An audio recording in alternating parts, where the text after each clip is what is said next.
இன்னைக்கு நல்லி குழம்புங்க. எப்படி செய்யறது வாங்க சுக்குஸ் லைஃப் ஸ்டைல்ல பார்க்கலாம். எண்ணெய் ஊற்றிக்கலாம். பேன் ஆல்ரெடி சூடாயிடுச்சு. ஸோ எண்ணெய் ஊற்றிட்டு பட்டை கிராம்பு சோம்பு கருவேப்பிலை வெங்காயம் போடுறோங்க.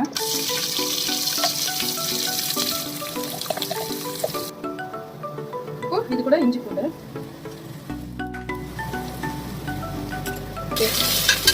இதை நல்லா வணக்கி விட்டுட்டு நல்லா மேஷ் ஆகுங்க. பச்சை வடை போகணும். ஆல்ரெடி ஒரு 1.5 தக்காளி கட் பண்ணியிருக்கேன், அதை ஆட் பண்ணிக்கிறேன். இதை வணக்கி விட்டுக்கலாம். சால்ட் ஆட் பண்ணிக்கலாம் அந்த தக்காளி வணங்குறதுக்காக.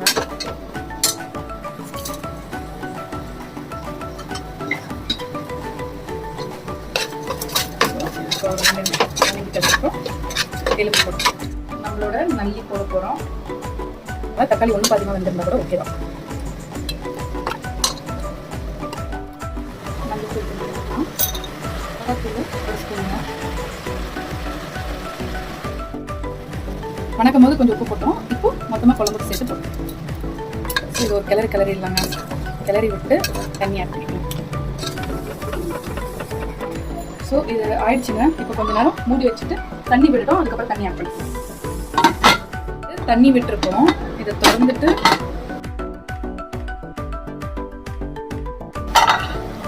பாருங்க தண்ணி விட்டு இப்போ இது முழுகிற அளவு நம்ம தண்ணி ஊற்றுக்கிறோம்.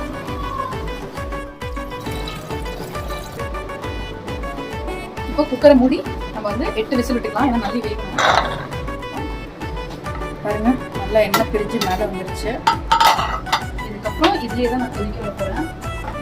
ரொம்ப மிளகாத்தூள் 1 ஸ்பூன், தனியா வந்து 3 ஸ்பூன்.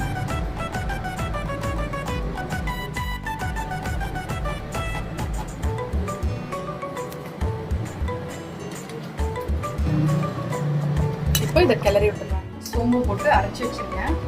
நெக்ஸ்ட் கொஞ்சம் போட்டுருக்கேன். இப்போ இது மிக்ஸ் பண்ணி விட்டுக்கணும். நான் கொஞ்சம் வாட்டரியாக இருந்தால் தான் எனக்கு பிடிக்கும். ஏன்னா பிரியாணி சைடில் தொட்டு சாப்பிட்ணும்ல, எனக்காக கொஞ்சம் வாட்டரியாக இருந்தால். வந்து ரெடி ஆயிடுச்சுங்க. கடைசியாக சோம்பு கருவேப்பிலையை போட்டு தாளிச்சிட்டு அதில்